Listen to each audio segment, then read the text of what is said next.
They were only 10 years old. John Venables and Robert Thompson skipped school.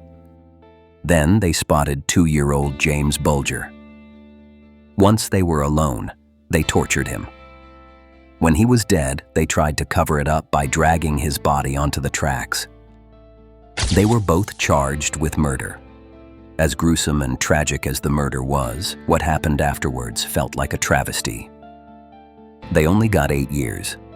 They were sent to group homes for boys. According to one former resident who knew John Venables, he lived a cushy life there, blatantly not sorry for what he'd done to James.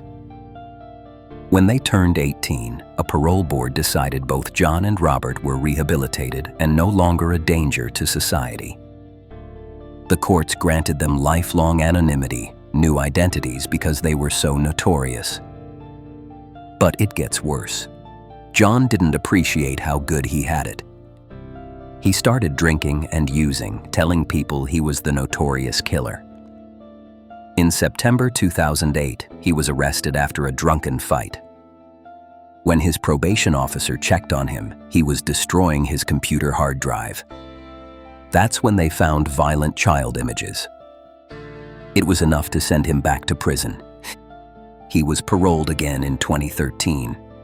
About a year later, they found thousands more violent images of children on his computer. He was sentenced to 3 years in prison. It's been reported he is coming up for parole. I hope he never gets out. Justice, rehabilitation, or public safety? What should decide parole in cases like this? Share your take in the comments.